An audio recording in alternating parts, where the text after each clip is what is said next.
안녕하십니까. 돈도의 이성훈입니다. 자신의 노동과 수많은 시간을 투입해서 힘들게 모은 피같은 전세 보증금을 떼이지 않는 방법 4부를 이어가겠습니다. 지금까지 방송했던 1, 2, 3부 영상은 전세 보증금을 못 받는 일들이 발생하지 않도록 미연에 방지할 수 있는 보증보험 가입 등 여러가지 방법을 알려드렸습니다. 자, 그럼 오늘 4부에서는 실제 우리 주변에서 가장 많이 발생되는 전세 사기의 유형과 그 사기꾼들이 주로 사용하는 방법에 대해서 알아보겠습니다. 상대방이 어떤 말과 행동을 하고 또한 어떤 식으로 이런 사기 범죄가 일어나는지 알게 되면 분명 그 피해를 막을 수 있을 것입니다. 그렇기 때문에 현실에서 가장 많이 일어나는 상황과 유형을 알려드리면 지금 현재 수십만 명의 피해자가 속출하고 사회적 문제가 되고 있는 전세 사기의 피해를 확실하게 줄일 수 있을 것으로 생각을 합니다. 자, 만약 우리가 이런 사기 유형에 대해서 공부를 하지 않고 계속 피해를 받으면서 그저 눈물만 흘리고 있으면 이런 사기는 영원히 없어지지 않고 우리 자녀들에게도 그 검은 손길들이 다가올 것입니다. 그래서 이 사회에 그런 사기꾼들이 없어질 수 있도록 돈도 구독자분들과 같이 오늘 그 내용에 대해서 알아보겠습니다. 자, 그럼 사기꾼들이 어떻게 전세 사기를 계획하고 설계하는지 한번 알아보시죠. 보통 학군이 좋거나 지하철 등 대중교통이 가까워 출퇴근이 용이한 지역에서 전세 사기가 많이 발생을 합니다. 또 다른 경우 대규모 산업단지가 들어서면 그 주변 일대에는 신축 빌라가 많이 들어서게 되죠. 일자리와 상권이 형성되다 보니까 입주할 사람들이 많이 찾아오고 그로 인해서 전세가가 높아지게 됩니다. 그런 지역을 중심으로 전세 사기가 많이 일어나죠. 자, 보통 건축주가 집을 짓고 완공을 하게 되면 얼마를 분양가로 하고 또는 얼마 정도를 전세가로 맞춰야 되겠다는 계획이 있을 것입니다. 예를 들어 만약 건축주가 빌라 10채를 지어서 한 채당 전세가를 2억으로 정했다고 해보겠습니다. 그러면 건축주 혼자 광고를 하고 현수막을 걸고 전단지를 뿌리면서 세입자를 찾아다니기는 힘들겠죠. 자, 그런 상황에서 부동산 컨설팅 업체가 찾아오거나 건축주는 부동산 컨설팅 업체를 찾아보게 됩니다. 이런 부동산 컨설팅 업체가 하는 일은 다양하지만 일반적으로 분양에 관련한 일을 많이 한다고 보시면 됩니다. 모든 부동산 컨설팅 회사가 다 그렇지는 않지만 뉴스에서도 나와다시피 일부 컨설팅 회사는 전세 사기를 계획하는 것도 있습니다. 자, 건축주가 2억 원에 전세 놓기를 원하고 있는 가운데 부동산 컨설팅 회사는 그 돈을 맞춰주겠다고 합니다. 그리고 2억 원 외에 세입자에게 받는 나머지의 금액은 자신들의 수수료로 하겠다고 계약을 하죠. 그런 상황에 건축주 입장에서는 절대 마다할 이유가 없을 겁니다. 자, 그럼 이제 부동산 컨설팅 회사의 직원들은 각종 온라인을 통하여 해당 물건에 대해서 홍보를 시작하게 됩니다. 생각해 보십시오. 신축 빌라니까 얼마나 깨끗하고 예쁘겠습니까? 그렇게 예쁜 사진과 동영상으로 요즘 트렌드에 맞춰 포장을 하고 광고를 하게 됩니다.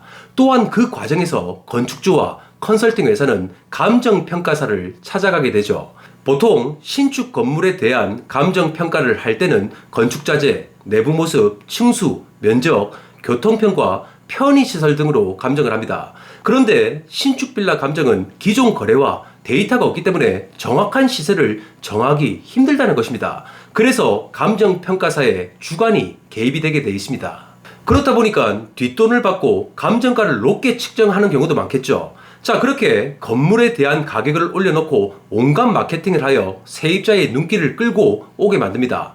그리고 이제 공인중개사를 통하여 세입자들이 찾아오면 구축 빌라보다는 신축 빌라를 소개하게 하죠.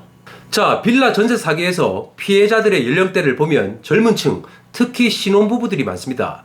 결혼을 하고 처음 시작을 하면서 크게 모아둔 돈이 없다 보니 비싼 아파트보다는 다소 저렴한 빌라를 찾는 경우가 정말 많습니다. 그리고 많은 사람들이 구축 빌라보다는 삐까뻔쩍한 신축 빌라에 눈길이 가는 것은 어쩔 수가 없습니다. 그러다 보니까 조금만 더 대출을 받으면 깨끗한 집에서 시작을 하고 싶다는 마음이 어떻게 안 들겠습니까? 자, 또한 그런 상황에서 옆에 있는 부동산 컨설팅 회사 직원과 공인중개사가 얼마나 달콤한 말로 중개를 하고 계약을 체결하게 만들겠습니까? 그리고 높게 측정된 해당 건물의 감정평가서까지 보여주니까 신뢰가 생길 수밖에 없을 것입니다. 그렇게 2억 5천만 원의 전세 계약을 맺게 되겠죠. 자, 그럼 2억 원은 건축주인 집주인에게 전달되고 나머지 5천만 원에 대해서는 부동산 컨설팅 회사와 공인중개사가 수수료로 먹게 됩니다. 그 이후 건축주인 집주인은 다른 사람에게 부동산에 대한 소유권을 넘기고 떠나버리게 되죠. 자, 그런데 이 새로운 집주인은 보통 부동산 컨설팅 회사가 섭외한 사람입니다. 부동산 컨설팅 회사는 이 사람에게 무게투자, 즉 돈 한 푼 들이지 않고 많은 집을 소유할 수 있게 해주겠다고 소개를 하죠. 그리고 부동산 시세가 오르면 엄청난 이익이 생길 것이라고 설득하기도 합니다. 아니면 한 채당 200~300만 원을 주면서 명의만 빌려달라고 하는 경우도 많습니다. 그렇게 명의만 빌려줘도 작게는 수천만 원, 많게는 수억 원의 돈이 생기게 되죠. 그렇다 보니까 안타깝게도 우리 주변에 이렇게 명의를 빌려주는 사람들이 정말 줄을 섰다는 것입니다. 자, 그렇게 바뀐 집주인은 향후 보증금을 반환해줄 능력도 없고 다른 재산도 없는 사람들이 대부분입니다. 그렇게 세입자들은 전세 기간이 끝나고 보증금을 돌려받으려고 해도 집주인이 주지 않아 할 수 없이 해당 물건에 대한 경매를 진행할 수밖에 없을 것입니다. 자, 경매가 진행되면 높게 측정된 해당 건물의 감정은 거품이 되어 사라지고 경매 시 매각가율은 50%에서 60%대로 떨어져서 세입자들은 보증금을 날려버리게 됩니다. 제가 지금까지 말씀드린 유형이 요즘 가장 많이 발생하는 전세 사기의 종류입니다. 현재 이런 사기의 피해가 폭발적으로 증가를 하고 있습니다. 이런 피해를 막고자 정확한 시세를 알아볼 수 있도록 국토부에서는 실거래가 공개 시스템을 운영하고 있죠. 또한 정부는 이번에 추가로 안심전세 앱을 출시했습니다. 자, 하지만 너무너무 부족하고 전세 사기꾼들이 빠져나갈 방법이나 편법을 사용할 수 있는 부분이 너무나도 많다는 것입니다. 예를 들어 이런 전세 사기를 전문적으로 하는 집단은 건물에 감정평가를 올리는 것은 아무것도 아니고 자전 거래를 하여 해당 빌라 몇 개를 거래를 하고 등기를 쳐버립니다. 그렇게 되면 건물에 대한 실거래가가 찍히고 많은 사람들은 그것을 보고 그 신축 건물의 정확한 시세라고 생각하고 착각을 하게 만들죠. 자, 그래서 정부는 이런 전세 사기의 피해를 막고자 전세 사기에 가담한 공인중개사, 감정평가사, 부동산 컨설팅 회사 등의 업체에 대해서 한 번이라도 불법 행위가 적발되면 바로 허가 및 사업자 등록을 취소해버린다고 했습니다. 자, 그런데 자신의 전세 보증금을 돌려받지 못하고 사기를 당하고 난 후에 그 사기꾼들이 교도소를 가든 면허가 취소가 되든 무슨 상관이 있고 도움이 된다는 말입니까? 정부가 무슨 방법을 내놓든 사기 범죄는 또 다른 방향으로 진행이 되고 그만큼 더욱더 지능적으로 변하게 됩니다. 그렇기 때문에 우리 스스로 잘 알아보고 대비를 해야 될 것입니다. 빌라왕의 전세 사기라는 말은 있는데 아파트 왕이라는 말은 없죠. 이것만 이해를 하면 전세 사기의 피해를 방어할 수 있다는 것입니다. 왜 그런지 한번 보죠. 자, 예를 들어 아파트는 처음부터 분양가가 정해지고 또 많은 거래가 이루어지다 보니 매매가 또는 전세가에 대한 시세를 확인하기가 너무나도 쉽죠. 굳이 발품을 팔지 않고도 국토부, 네이버, KB 부동산 시세 등에 들어가 마우스로 클릭만 몇 번 해도 그 아파트에 대한 시세를 알아볼 수가 있습니다.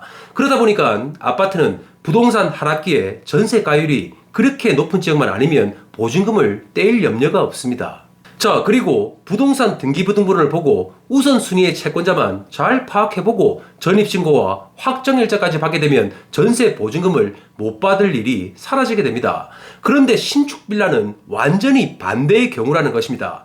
그도 그럴 것이 신축 빌라이기 때문에 당연히 거래가 없겠죠. 그리고 한두 개 거래가 있다고 하더라도 사기꾼들의 자전 거래일 가능성이 많기 때문에 그것을 보고 믿어서도 안 될 것입니다. 자, 그렇기 때문에 들어가고 싶은 빌라가 있고 전세 계약을 하기 위해서는 무조건 방문을 하고 발품을 파셔야 합니다. 일반적으로 빌라는 아파트처럼 거래가 활발하지 않기 때문에 인터넷에 나와 있는 실거래가 등의 정보를 너무 맹신하면 안 됩니다.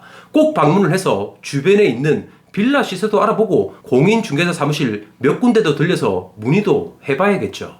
자, 그렇게 해서 전세로 들어가려고 하는 빌라의 경우 현 시세, 즉 매매가의 60% 이상이 되면 지금 같은 시기에 절대 들어가지 않는 것을 강력하게 추천드립니다. 요즘 같은 경우는 입지가 좋은 아파트도 전세가가 매매가의 70% 이상이면 불안한 시기입니다. 그렇기 때문에 빌라에 전세로 들어가서 보증금을 못 받는 상황이 일어나지 않기 위해서는 수차례 거래가 이루어지고 어느 정도 시세가 형성된 집에 들어가는 것을 추천드립니다. 그럼에도 불구하고 신축 빌라를 들어가고 싶은 분들 같은 경우는 꼭 해당 지역을 방문해서 주변 시세까지 꼼꼼하게 체크를 하시길 바랍니다. 공인중개사나 집주인 등이 신축 빌라를 소개하면서 어떤 고급 자재가 들어갔고 여기는 뭐가 좋고 편리하다는 그런 말은 들을 필요가 없습니다. 전세로 들어가는데 건축비가 얼마가 사용이 됐든 전세가에 크게 영향을 미치지가 않습니다. 자, 그렇기 때문에 전세로 빌라에 들어가기 위해서는 부동산 등기부등본이나 인터넷에 나와 있는 정보만 파악하는 것이 아닌 직접 현장을 가서 발품을 팔고 잘 알아보셔야 한다는 것입니다.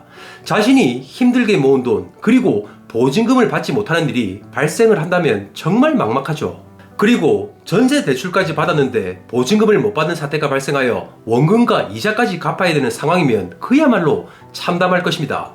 세상에 넘쳐나는 사기꾼들은 의심을 신뢰와 믿음으로 바꾸게 만드는 능력을 가지고 있죠. 자, 그것이 어떨 때는 현란한 대화 스킬이 될 수도 있고 홍보 자료나 문서, 또 마케팅 수단 등이 될 수도 있습니다. 사기를 당한 분들은 사기를 당하면서도, 그리고 사기를 당한 후로도 얼마 동안은 자신이 사기를 당한 줄도 모른다는 것입니다. 그리고 사기를 당하고 난 것을 알고 다시 자신의 돈을 찾으려고 하면 수많은 비용과 시간을 써도 받지 못하는 경우가 대부분이라는 것입니다. 그렇기 때문에 이런 사기의 유형을 먼저 알고 스스로를 방어할 수 있는 능력을 갖춰야 합니다. 자, 그럼 다음 편에서는 이제 전세로 들어갈 집을 고르고 임대차 계약을 하면서 벌어지는 사기의 유형과 가장 많이 일어나는 사례를 말씀드리겠습니다. 돈도는 이 사회가 서로 믿고 신뢰하며 거래하고 자신의 돈과 꿈이 한 번에 없어지지 않는 그런 세상이 왔으면 합니다. 오늘도 마지막까지 감사합니다. 이상으로 돈도의 이성훈이었습니다. 감사합니다.